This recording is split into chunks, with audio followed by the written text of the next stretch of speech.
Right, let's get into this.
That is the main opening dialogue of Alex Hall, the main character and the person who we are experiencing this feature point of view, I guess.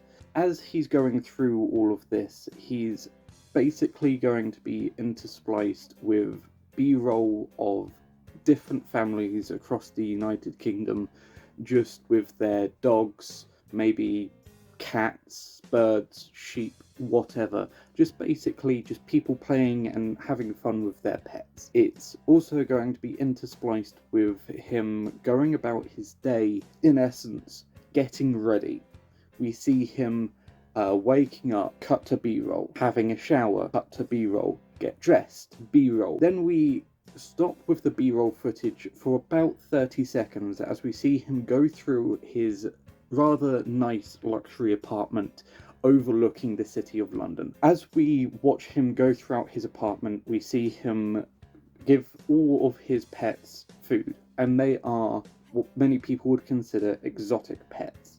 Pets that maybe you wouldn't find in the everyday, and that's because you're not supposed to. We then see him feed his very big tank full of fish, and then grab his keys. Cut to B-roll once more, this time of just the city in general. And then we cut to him in his very nice Porsche driving to work. Once he gets to a staff car park, we see him exit, get out, and then head directly for a local bakery. We then find out that he is friends with this person who runs the bakery. I don't really care who's playing them. I just need someone to be there. We see him pick up a loaf of bread and a sandwich. Cut to a coffee shop, for reasons being generic coffee shop. We can't exactly plaster their logos everywhere. So generic coffee shop, pick up, of course, a generic cup of coffee and a croissant. After we have him do all of that, we then cut to him clocking in and see that all of this shouldn't be possible because he works as a ticket guy for the London Underground. We see him just go about the day talking to different people. Then we cut to this next piece of internal monologue.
With this montage, we see him go about the motions. Every time that we look at our watch, however, we see the time slowly advance. We speak to customers, enter data on a terminal, we doodle on bits of paper on our desk, until eventually it hits 11 o'clock on the dot.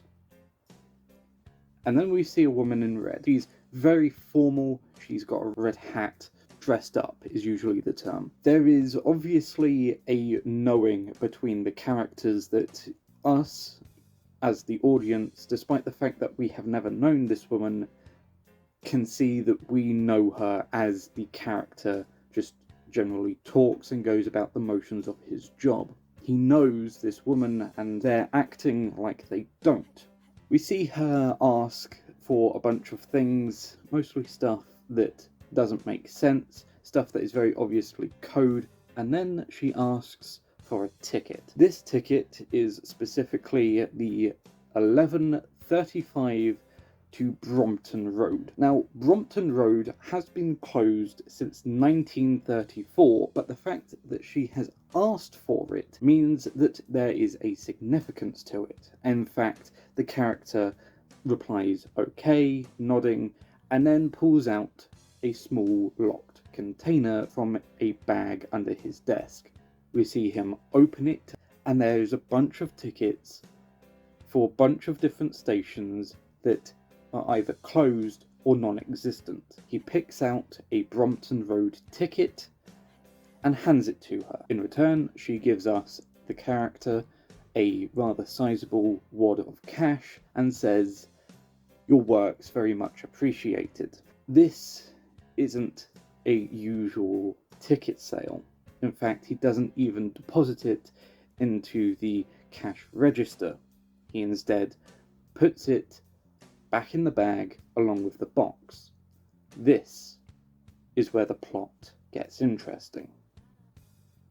The character goes about their day and looking at his watch, seeing that the time is 1:10, and then have that spin through movie magic, I guess, to 1:30, and then we look up again to see that we're in a staff room with 4 other characters: Harrison, Mickey, Taylor, and Kelly. All of these characters are basically just used to act as exposition and having this rather lovely friendship-esque kind of, do you remember what you did in the pub last night? No? Okay. It was absolutely wild kind of style. Just incoherent flow until we're eventually brought into the conversation with Mickey basically just asking us what happened with that fancy woman that she saw talking to us earlier. We basically just lie to them, saying that, oh, she wanted to know how to get to a station, and I said that we didn't service the station, but we could print off a ticket either way, and basically shrugging it off as just another customer experience, but because the character was so unusually dressed, it sort of becomes an important topic. And Kelly doesn't really say much, but she knows there's something going on. And this is very clearly the first time that something like this has happened, because she gives us a rather incredulous, this is kind of weird, this story doesn't make sense, kind of. We then have a smash cut, no looking at the watch this time, just a smash cut to him back in his apartment, just enjoying the experience of watching TV with all of his pets. We see him have just this wide variety, most of them are loose, and most likelihood, most of this is going to have to be done with CGI. It's here that we find out external exposition. Obviously, some of them are going to be like real events, try and ground it as much as I can. Others are going to be like entirely fictional. But then there's one story that's most important to all of this, and that is the relatively recent case that has been solved by, I believe it's DEFRA, who deal with like all of the animal stuff, and how DEFRA has been successful in stopping 17 illegal sales of exotic and otherwise trafficked animals. And it's here that the character sort of turns down the TV, goes to his little minibar and pours himself a drink, looking out on all of these exotic animals.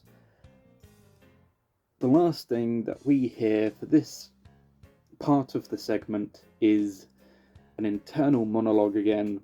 No sequence. Well, good for them, I suppose. And it basically flashes to what happened last night. We see him leave the pub with his friends, leave him, they're all plastered, and then we cut to what actually happened, where he spent the rest of the night. And we see him pull up to this abandoned place, smash cut, talk to some random people, smash cut, go behind a car with a gun, obviously, because they're criminals, you know, why wouldn't they have a gun? Smash cut, running, smash cut, segment over. The next time we see our main character, he's driving down a country lane. One of his pets is in a passenger seat, and we can very clearly see a big bag, or probably suitcase or whatever, in the back seat in the wing mirror. We see him pull into a rather big, presumed golf club slash posh sports hall area, and from there it's a smash cut to the lounge area. We see him meet up with the woman once more, and this time, instead of them completely pretending to not know each other, she sits down with us with a coffee, basically telling us how successful the previous operation could have been if it wasn't for the fact that DEFRA was on their case. And we respond with some form of line of, yeah, it's a bit of a shit of what happened, but what could you do? It's not like we had any idea that this was going to happen. And the woman responds, unless there is a rat. She leans in and hands him over a small bag. In this bag is a file, and we are instructed to not take this file out until we're somewhere safe. It's not really mentioned where safe is, but she also says that it was rather risky bringing one of his pets to the club. There's very much an implication here that this is somehow our boss or a colleague of ours, but also that there's very much more going on beneath the surface other than what's previously been mentioned. And because of this, there is very much a what's happened kind of vibe. We know that there's trafficking of illegal animals, we know that we are somehow part of it, and we also know that DEFRA is very much, or could be very much, on our backs. They say that it's going to be held at midnight. The location is still yet to be determined, but they've got scouters working on that, and the deal is probably going to happen at some point within the next week. The payload, she mentions, is going to be massive. How massive are we talking? Probably somewhere in the high millions. And it's from here that things start to be rather interesting. We see them play a round of golf, a round of tennis, and just basically going around the location as if they're just friends going out on an excursion. Very clearly they're used to this kind of luxurious lifestyle, whereas you would have thought that Alex, being a ticket operator, would have no clue what this would be like. We then see them in a country park, very clearly away from people, walking both of their pets. I haven't determined what kind of pet that we've taken along with them, preferably something that is dog-like, preferably something that is very much a you probably wouldn't turn your head, and something probably the same with the woman. From here we have a rather interesting path that we could go down. We could take the, well, this is purely just a we are working with this person kind of style, or we could take the there is something clearly going on that even she doesn't know kind of style with our answers. Believe it or not, we're going to be taking the latter, because I think double agents are fun. It's also going to make this movie incredibly, incredibly complicated if we do it correctly. Big reveal, I wanted this to be a surprise, but as this is an overview, we then see them in the car park, basically just saying farewell to each other. He exchanged the bag, luggage, whatever, to the woman's car, and hers to his. And then we cut back to his London apartment. Things are in boxes. Things that previously weren't in boxes before. His shelves look barren, his bar is very minimal, and even his bedroom looks empty. Some of the animals that were there previously weren't. Some are getting ready, and some are just excited that he's home.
Here we see the expanse of the operation as we visit multiple locations around London, dropping off small cardboard paper-esque packages just at various locations, under trees, by benches, and occasionally we have it in our hand, someone walks past us, we don't see who, and then they take it.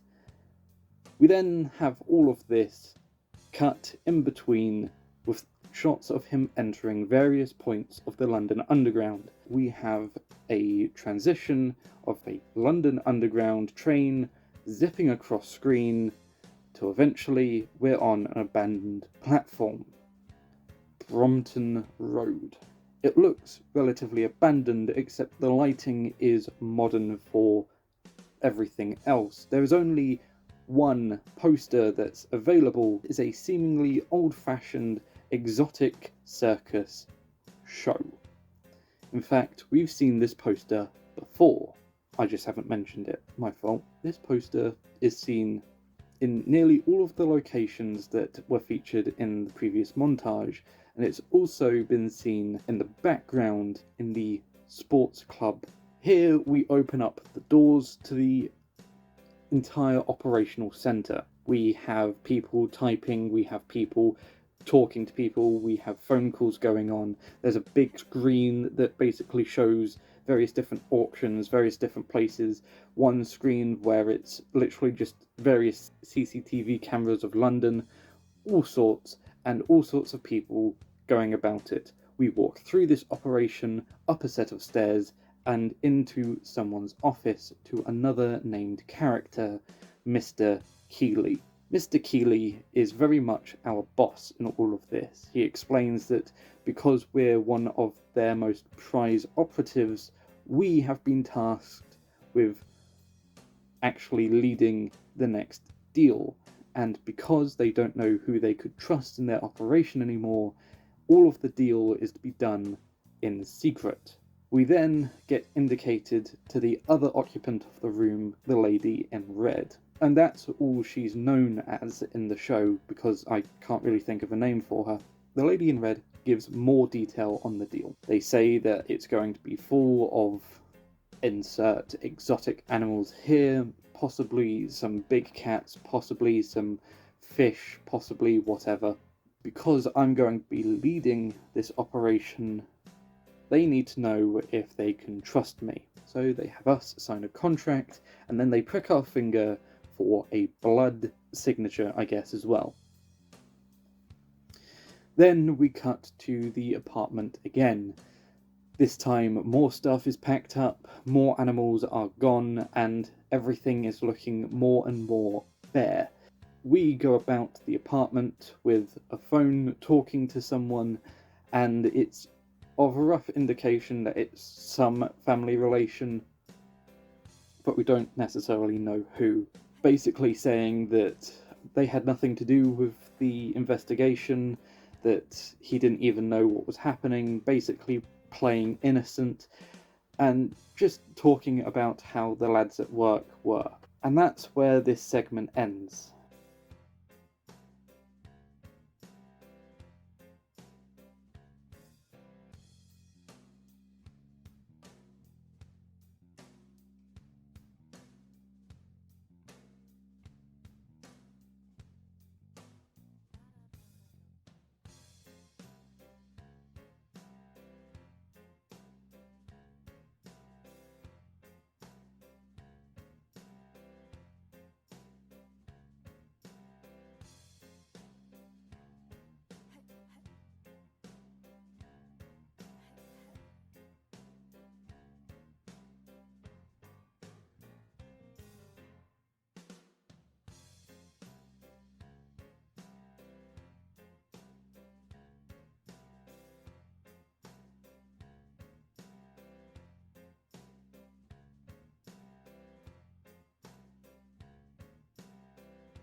That last internal monologue would effectively be the last internal monologue right up until the end of the show. And because of this, we get a very interesting kind of montage. Internal monologue mixed with actual recording and interceded parts of the shots. For example, it's not just silent or dimmed down footage. We basically see his life at work, we see how the plan's coming along, and we also get to see him being rather suspicious of some characters just around him as he's going about his time. It's at the very end of this montage that we finally start to get an understanding of what exactly is happening, because the entire place is cleared out. There's not a single personal item, there's not a single pet, there's not anything. Even the bed in the bedroom is gone, and we can see that it's quite late in the day. With one final look around, we see him leave, lock the door, and then we cut to the meeting. Now, it's here that, again, I don't necessarily know where, but there's some dark-ish, abandoned place in London that we could probably use for this, where the deal is basically taking place. He's rolling up in a given car. We see him meet up with a couple of other of his work colleagues or associates at this point, leaving his car at a different location.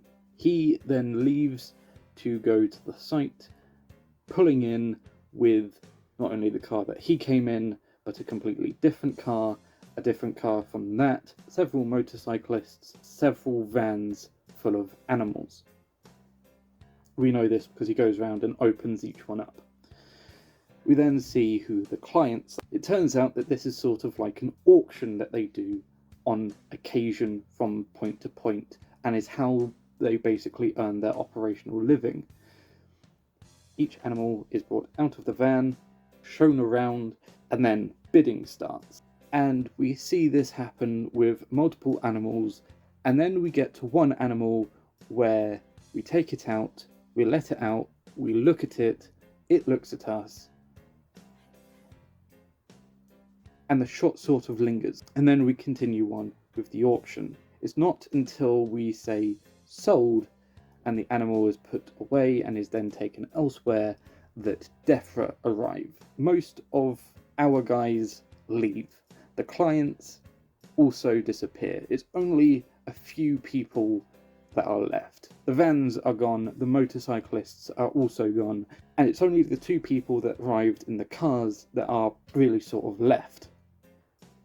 There's a shootout, shouting. We see all of this big grand climax. All of the people get arrested, but not us, because we aren't there. We've left.